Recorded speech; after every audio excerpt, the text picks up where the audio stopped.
కుంభకోణం చేశారని. ఈ శ్వేతపత్రాలకి ఆ కుంభకోణాలకి ఏమైనా లింక్ పెడతారా? ఇక్కడ సింపుల్ లాజిక్ అండి. నిధుల దారి మళ్లింపు కుంభకోణం కాదు. నెంబర్ 1. కట్టిన వాటిట్లో ఎక్కువ తక్కువలు అన్నటువంటి దాన్ని కూడా కుంభకోణాలను పత్రికలు రాయించగానే చేసేది ఏం లేదు వాటిట్లలో. ఎందుకంటే టెండర్లు పిలుస్తారు, టెండర్ల బేసిస్ మీద నడుస్తుంది. నామినేషన్ బేసిస్ మీద ఇచ్చినా దాన్ని ఏం సీరియస్ గా తీసుకోరు, అది ఓపెన్ సీక్రెటే. కాబట్టి అవన్నీ పత్రికల్లో రాయడానికి పనికి వస్తాయి.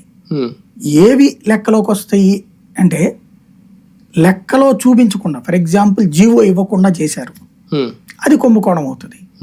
లేదా ప్రభుత్వం డబ్బులు ఇచ్చినప్పుడు ఇంకా అది కుంభకోణం అవ్వదు కదా. పని చెయ్యకుండా తింటే కుంభకోణం నా దృష్టిలో. ఫర్ ఎగ్జాంపుల్ ఓ రోడ్డు వేయకుండా డబ్బులు తినేశారు, అది కుంభకోణం. గతంలో జగన్ వాళ్ళు చెప్పింది ఏంటి, నరేగా స్కీమ్ కింద లెక్క చూపెట్టారు, తీరా చూస్తే అక్కడ రోడ్డు లేదు అన్నటువంటి. దాని మీద కోర్టులకు వెళ్ళినప్పుడు కూడా అదే వాదించారు. దాని మీద మేము ఆడిట్ చేపిస్తే రోడ్లు వేయలేదు కాబట్టి డబ్బులు ఇవ్వలేదు అన్నట్టు. 20% కట్టి వీళ్ళు ఆపేశారు. కుంభకోణం అంటే పని చెయ్యకుండా డబ్బులు తింటే కుంభకోణం అవుతుంది. పని చేసిన దాంట్లో ఎక్కువ తిన్నారు తక్కువ తిన్నారు అందుకు కుంభకోణాల కింద కోర్టులు కూడా పట్టించుకో.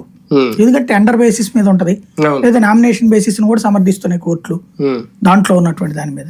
అయితే గీత నామినేషన్ బేసిస్ మీద తప్పు అంటే గనక మందలింపులు ఇట్లాంటివి ఉంటాయి కానీ శిక్షలు ఉండవు.